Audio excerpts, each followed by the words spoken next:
It seems like you didn't struggle to have those harder conversations. Um, well, it was no, I did. I did struggle a little bit. When I was still in North Texas getting my master's, I remember having these. I had a conversation with Fred Hamilton, who is I really consider my mentor. He was a great, the great teacher at North Texas, as I mentioned earlier. And and I said, Fred, I don't know what I am, or am I rock or am I jazz? What am I? And you know, he said, don't worry about it, man. He looked a little like Billy Gibbons and leaned back in his chair after lunch. Don't worry about it, man. Just do you already have your own sound. Just do what you do.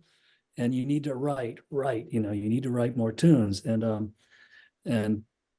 so I did. I took his advice. And it was funny that years later, actually, that NAMM show I mentioned, um, I was in the DePergo booth and they had a loud amp in there. I just had been playing and playing through my little Princeton, and they had a loud amp sitting over there, or two rock or some such nonsense. And I took that thing and every hour I'd crank it up and play something outrageous, just for like a minute, because the police would come with the dB meters, if you made too much noise. And so I cranked this thing up. I was playing some kind of crazy shit, and I'd turn it off, and then I go back to playing through my Princeton innocently. And um,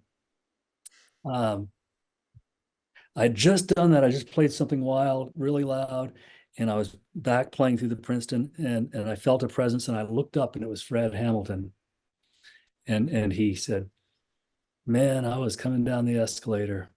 I heard this playing, and I knew it was you. It Yeah, could only be you." that's so great. Yeah, and that was one of the almost chokes me up to think about him saying that to me, because it was a realization to me. I thought, man, he really, I really do have a sound of my own. And he heard it. And it wasn't my music, it was just me playing some bullshit. Right, right. And he was able to hear it just from those short phrases that I played, that it was me. And so, in a sense, I kind of felt like I had arrived.